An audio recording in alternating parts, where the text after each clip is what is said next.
네, 안녕하세요. 토린이를 위한 박효근의 땅땅교실 권재은입니다. 자, 오늘도 땅쌤 나와 있습니다. 안녕하세요. 안녕하세요. 네, 땅쌤 지난번에는 우리가 지목에 대해서 배워봤잖아요. 네네. 28가지 지목에 대해서 공부해보는 시간 가져봤는데 오늘은 어떤 주제로 하실 건가요? 지목을 배웠으면 그 윗단계인 토지의 용도 지역이라고 합니다. 토지의 용도 지역이요? 네네. 토지의 용도 지역이 뭔가요? 토지의 용도 지역이라는 거는 이 땅에 어떤 건물까지 지을 수 있고, 그러면 건물을 최대 몇 평까지 지을 수 있고, 어떤 건물을 져서 어떤 사업을 할 수 있고, 어떤 업종들이 들어올 수 있고, 땅마다 뭐 개발 성능, 활용도, 그 성능이 다 표시되어 있고 방향 제시를 해줄 수 있는 것이 토지의 용도 지역이라고 하는 거예요. 아, 그게 땅마다 다 그 용도 지역이 정해져 있는 거군요. 그냥 비유를 하자면은 네. 토지는 이미 어떤 거를 개발할 수 있고 어떤 거를 지을 수 있는지 이미 토지의 팔자가 이미 정해져 있어요. 아, 팔자가요? 네, 다시 말하면은 너무 슬픈데요. 네, 네. 그 팔자가 정해져 있고 네. 계급이 정해져 있는데 그 팔자 계급이 정해진 거를 토지의 용도 지역이라는 거예요. 아, 그러면 뭔가 이 약간 평민과 이런 귀족이 나뉘는 그런 돈이 많은 토지가 될 수도 있고 가난한 그렇죠. 토지가 될 네. 수 있고 그런 게 용도 지역이다 이런 말씀이시죠? 한마디로 토지의 가치 판단할 때 이 땅은 좋은 땅이다, 네. 비싼 땅이다, 싼 땅이다, 그거를 좌지우지하는 게 토지 용도 지역이라고 보시면 됩니다. 박효근의 땅땅교실! 그럼 토지 용도 지역의 이 정의에 대해서 한번 알아보도록 할 텐데요. 이 용도 지역은 도시관리 계획으로 결정한 토지의 용도이고요. 이 계획을 통해서 토지의 이용과 건축물의 용도, 건폐율, 용적률, 높이 등을 제한한이라고 써져 있어요. 근데 여기서 건폐율, 용적률이 좀 낯선 것 같아요. 이게 무슨 뜻인가요? 건폐율이라는 거는 그 건물을 지으려고 하는 대상 토지가 네. 만약에 100평이라고 할게요. 땅 평수가 건폐율 40%에 용적률 80%라고 네. 이미 그 어떠한 용도 지역에 의해서 설정돼 있으면 네. 건폐율이라 하면 100평짜리 대지 안에 땅 안에 40% 건폐율이면 바닥을 40평밖에 못 짓는 거예요, 건물을. 그러니까 대지 100평에 땅 100평에 건물 40평 바닥 면적, 그걸 건폐율 40%라는 거예요. 건폐율이 40%다 하면 40% 정도만 건물을 지을 수 있다. 그 대지 비율의 40%만 지을 수 있다. 그러니까 100평에 40%니까 40평이죠. 그러면 용적률은 뭔가요? 네. 아까 말씀드렸죠? 용적률이 만약에 80%라고 치면 네. 건폐율은 40%고 용적률이 80%다 예를 들어서, 그러면은 아까 말한 대로 대지 100평에 40% 건폐율이니까 40평 직접 바닥이, 네. 그 상태에서 용적률이 80%라는 거는 그걸 그대로 2층까지 올리는 거예요. 그러면 2층 건물이 1층이 40평, 2층이 40평, 그래서 두 개 합하면 80평 되잖아요. 그러면 각 층마다의 바닥 면적의 합계, 그 연면적이라는데 그 연면적을 우리가 용적률이라고 환산해서 용적률 프로테이지를 표시할 뿐이고 그게 용적률이라는 의미고요. 그러면 120%면은 네. 3층까지 지을 수 있다 이런 말인가요?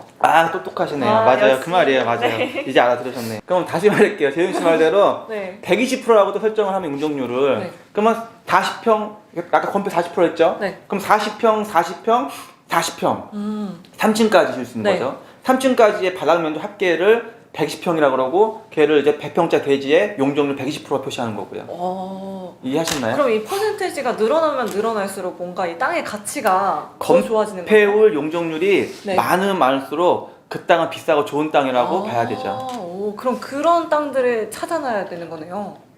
그래서 용도 지역을 공부해야 돼요. 그럼 이 용도 지역의 건폐율과 용적률이 설정이 되는데 그럼 이 용도 지역의 종류도 그럼 엄청 많겠어요. 그렇죠. 네. 왜냐면은 건폐율 용적률도 용도 지역에 따라 정해지는 거고 건물의 종류, 지을 수 있는 한계치도 용도 지역에 따라 정해지는 거고. 그래서 용도 지역을 무조건 공부하셔야 돼요.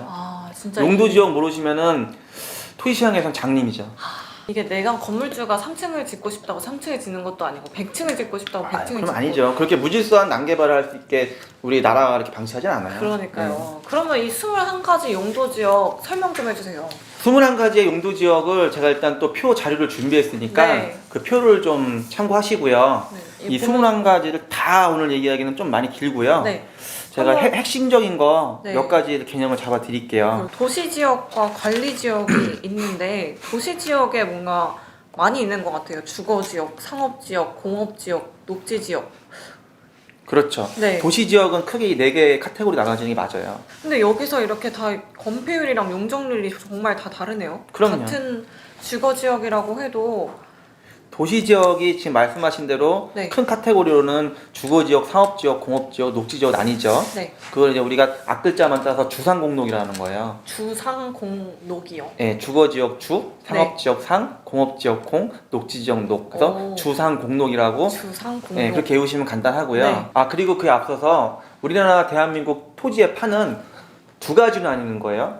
도시 지역 땅과 비도시 지역 땅. 방금 재인 씨가 말씀한 건 도시 지역 땅을 말씀하신 거예요. 오. 그 주상공록이 도시 지역 땅이고요. 네. 여기 밑에 보시면은 관리 지역이 있고 네. 그 밑에 보면 농림 지역이 있고 자연보호 지역, 보존 지역 있잖아요. 네. 그러면은 이 도시 지역을 제외한 관리 지역, 농림 지역, 자연 보존 지역 오. 요 4개 카테고리는 비도시 지역이라는 지역. 거. 그렇죠. 아. 이게 비도시 지역이라고 하는 거예요. 오, 그럼 저희는 이 도시 지역을 주로 보면 좋을 것 같아요. 이 주거 지역, 상업 지역, 공업 지역, 농업 지역. 근데 여기서 보시면은 재윤 씨가 방금 말씀하신 도시 지역 땅을 중점적으로 공부를 하자.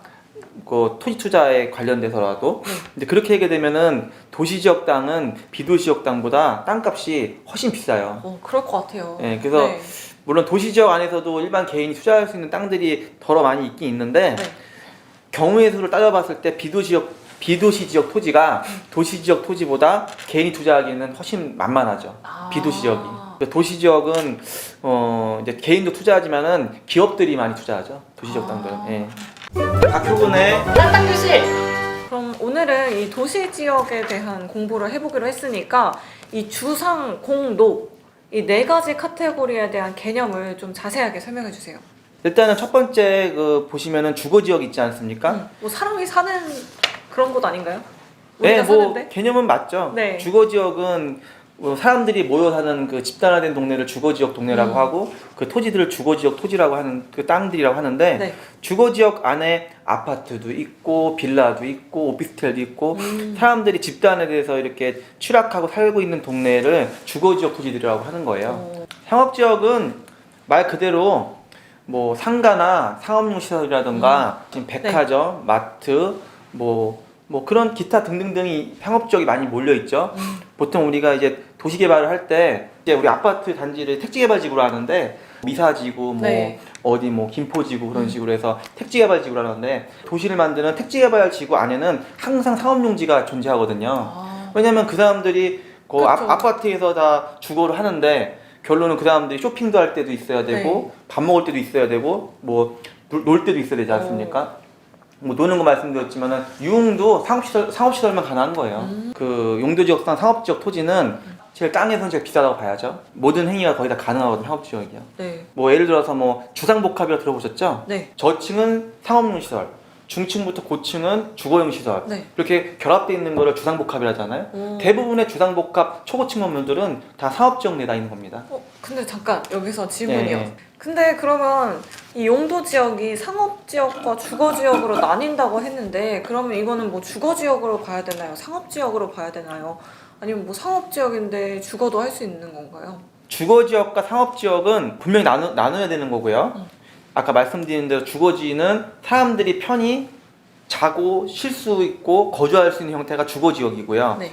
주거지역 그 내부 안에는 뭐 유흥이라던가 시끄러운 업종이라던가 지저분한 업종이 주거지역 안에 들어올 수가 없어요. 아. 네. 하지만 상업지역은 그런 업종이 가능도 하고요. 오. 유흥도 가능하니까. 오. 하지만 또 상업지역 안에서 그 우리가 오피스텔이나 네. 뭐 레지던스라던가 뭐 생숙이라고 하는데 생활용 숙박시설 그리고 아파트라던가 그렇게 주거의 상품과 상업시설의 상품이 결합돼서 오. 초고층 주상복합을 줘서 잠실의 롯데 시그니엘 네. 그게 이제 주상복합이죠. 그런 게 네, 주거도 초고층이고 가능하고 상업도 가능하고. 그 롯데 시그니엘처럼 그렇게 잠실에 있는 땅이 그게 상업적 땅이고요.